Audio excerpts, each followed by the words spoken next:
नमस्कार दोस्तों, welcome to my channel. तो आज हम नेक्स्ट जो चैप्टर है हमारे पॉलिटी के प्लेलिस्ट का उसको कंटिन्यू करने वाले हैं। तो हाँ, इससे पहले वाले जो पार्ट था उसमें हमने क्या कवर किया था, चार्टर एक्ट। जो हम लोगों ने कवर किया था इससे पहले वाला वो था चार्टर एक्ट ऑफ 1813 वाला, ठीक है ना। और इससे पहले 20 साल पहले क्या था, 1793 वाला। आप लोगों ने अगर नहीं देखा तो ज़रूर देख लीजिए, मैं लिंक दे दूंगा आई बटन में, ठीक है।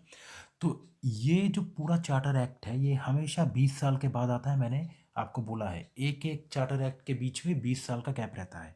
तो अभी जो चार्टर एक्ट हम डिस्कस करने वाले हैं वो है 1833 का और 1853 का। इन दोनों में ही बहुत इंपॉर्टेंट क्वेश्चन छुपे हैं, लेकिन 1833 मेनली बहुत इंपॉर्टेंट है। यहाँ से बहुत क्वेश्चन बनते हैं, ठीक है। तो ध्यान से देखिएगा, नोट्स बनाइएगा, सारे एग्जाम्स के लिए इंपॉर्टेंट है, आपको पता है। चलिए स्टार्ट करते हैं। 1833 का जो एक्ट आया था ये 13 के बाद आया था, ठीक है। 1813 के बाद आया था ये वाला। तो यहाँ पे क्या प्रोविजन है एक एक करके देखते हैं। पहले governor general of Bengal post जो था उसको रिनेम कर दिया गया था गवर्नर जनरल ऑफ इंडिया। ये बहुत ही इंपॉर्टेंट पॉइंट है, यहाँ पे मार्क कर लीजिए। इससे पहले अभी तक जितने भी बार हमने गवर्नर जनरल की बात की उसमें क्या था, गवर्नर जनरल ऑफ बंगाल ये था। इसके अंडर में था बॉम्बे और मद्रास, आपको पता है। लेकिन अभी क्या हुआ कि इस बंगाल को हटा करके गवर्नर जनरल ऑफ पूरा इंडिया, ऑल ओवर इंडिया का गवर्नर जनरल टाइटल दे दिया गया। फर्स्ट पॉइंट, ठीक है। यहाँ पे एक क्वेश्चन बनता है, आप सबको आंसर भी पता होगा कि first governor general of India कौन बने, लॉर्ड विलियम बेंटिक, ठीक है।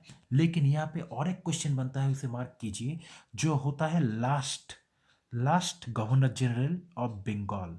Last governor general of Bengal कौन था लास्ट, वो भी है लॉर्ड विलियम बेंटिक। ये चीज़ आप याद रखिए, ठीक है। आगे बढ़ते हैं। नेक्स्ट पॉइंट है, देखिए अभी क्या होगा कि 4 members were there to assist the governor general of India. Governor general of Bengal अभी नहीं, अभी गवर्नर जनरल ऑफ इंडिया है 1833 के बाद, चार्टर एक्ट के बाद, ठीक है। अभी यहाँ पे क्या है कि 4 मेंबर्स को लिया गया, 4 मेंबर जो असिस्ट करेंगे गवर्नर जनरल ऑफ इंडिया को।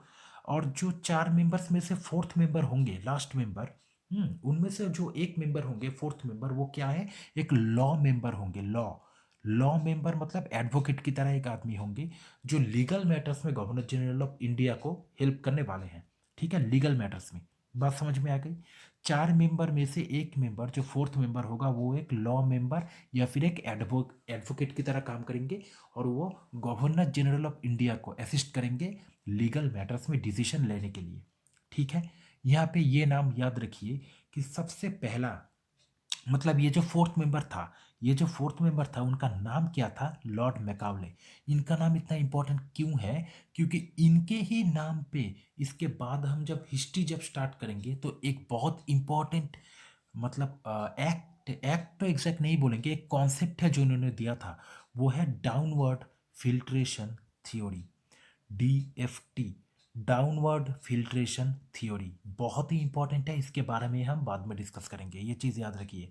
लॉर्ड मैकाउले, इनका एजुकेशनल सेक्टर में बहुत बड़ा योगदान है, ठीक है। अच्छा, नेक्स्ट पॉइंट देख लेते हैं। देखिए अभी तक आपको क्या पता था कि ट्रेड का जो मोनोपोली है वो east India company, British east India company का एंड कर दिया गया था, लेकिन 2 सेक्टर में, टी और चाइना के साथ ट्रेड ये अभी तक चल रहा था, लेकिन 1833 के चार्टर एक्ट के बाद इसको बंद कर दिया गया। मतलब टोटली ट्रेड मोनोपोली बंद कर दिया गया। बात समझ में आ गई। तो टी में भी बंद कर दिया गया, चाइना में भी मोनोपोली बंद कर दिया गया, और बाकी तो पहले ही बंद कर दिया था ईस्ट इंडिया कंपनी का। तो अभी क्या हुआ, इसके इसके लिए क्या हुआ, आप एक चीज़ याद कीजिए। मैंने आपको पहले बोला था कि डी इंडस्ट्रियलाइजेशन हो रहा है, डी इंडस्ट्रियलाइजेशन हो रहा है इंडिया का। क्यों? क्योंकि ट्रेड का जो मोनोपोली है वो already east India company, British east India company का कम हो गया। तो बाहर से दूसरे कंपनीज भी आने लगे ट्रेड करने के लिए, आप याद कीजिए मैंने आपको समझाया। लेकिन फिर भी टी और चाइना के साथ ट्रेड का मोनोपोली था ब्रिटिश ईस्ट इंडिया कंपनी के पास, लेकिन उसको भी इस एक्ट के थ्रू बंद कर दिया गया। मतलब जो डी इंडस्ट्रियलाइजेशन था वो कंप्लीट हुआ, कंप्लीट कंप्लीट डी इंडस्ट्रियलाइजेशन। बात समझ में आ गई, complete deindustrialization of India, Indian trade का हो गया। मतलब इंडियन ट्रेडर्स को और भी नुकसान। बात समझ में आ गई। देखिए कंप्लीट डी इंडस्ट्रियलाइजेशन हुआ। क्यों हुआ? क्योंकि अभी complete monopoly east India company British का जो था उसका बंद कर दिया। मतलब कोई भी सेक्टर इंडिया में जहाँ पे ट्रेड होता है ऐसा नहीं बचा जहाँ पे ईस्ट इंडिया कंपनी ही ट्रेड करेगा। तो बाहर से और भी कंपटीशन बढ़ेगा, सारे ट्रेडर्स मर्चेंट्स आके इंडिया में ट्रेड करेंगे। तो जब ऐसा होने लगेगा तो इंडियन ट्रेडर्स का जो मतलब सेल करने का या अपना प्रभाव जमाने का जो जगह था वो और भी कम हो गया। बात समझ में आ गई? तो डी इंडस्ट्रियलाइजेशन हो गया इंडिया का, इंडिया के इकोनॉमी गिरने लगेगा, इंडिया का ट्रेडर्स ही इंडिया में जगह नहीं बना पाएंगे। बात समझ में आ गई? तो अभी बचा क्या? East India company, British east India company के पास ओनली एडमिनिस्ट्रेटिव पावर बचा, कॉमर्शियल पावर पूरा ही गया। कॉमर्शियल मतलब जो व्यवसाय का जो था, बिजनेस का जो था, ये तो पूरा ही मोनोपोली खत्म कर दिया। तो सिर्फ एडमिनिस्ट्रेटिव पावर ही ब्रिटिश ईस्ट इंडिया कंपनी के पास बचा।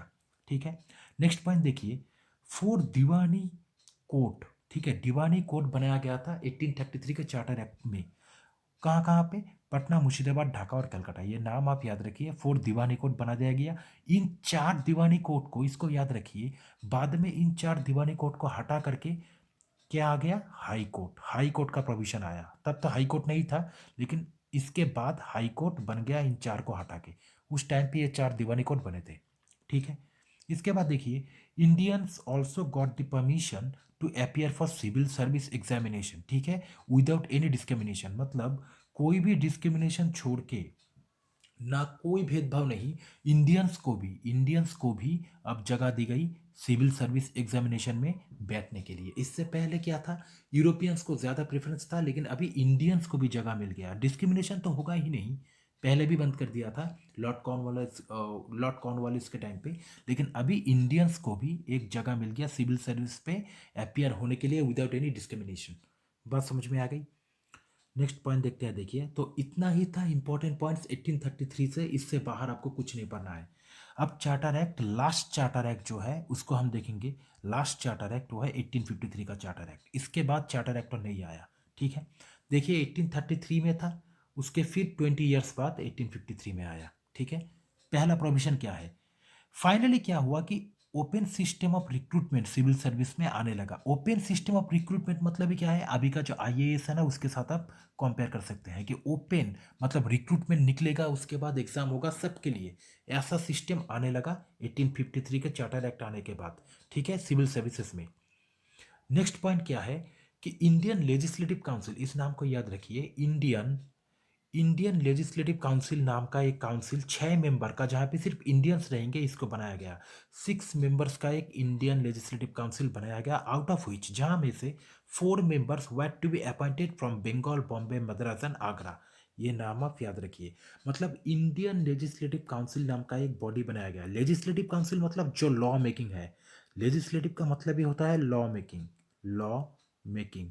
ठीक है, जो नियम मतलब जो कानून बनाते हैं।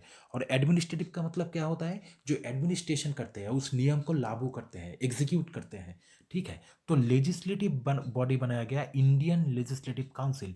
6 मेंबर का एक बॉडी है, उनमें से 4 मेंबर जो है 4 जगह से आएंगे, एक बॉम्बे से, एक मद्रास, एक आगरा और एक बंगाल। बात समझ में आ गई? और इसे ही हम लोकल गवर्नमेंट कहते हैं, क्योंकि ये लोकल जगह से निकलेंगे। ठीक है, नेक्स्ट पॉइंट क्या है कि देखिए, legislative and administrative powers of the governor general council were bifurcated. मतलब दो भागों में भाग मतलब डिवाइड कर दिया गया। लेजिस्लेटिव पावर को एक भाग में डिवाइड किया, मतलब इसको एक अलग मतलब बना देगा, इसको अलग तरीके से एडमिनिस्टर होगा, और एडमिनिस्ट्रेटिव पावर को दूसरा। ठीक है, ये एक नहीं रहेगा, लेजिस्लेटिव पावर अलग रहेंगे, एडमिनिस्ट्रेटिव पावर अलग रहेंगे। बात समझ में आ गई? गवर्नर जनरल काउंसिल का जो काउंसिल होंगे।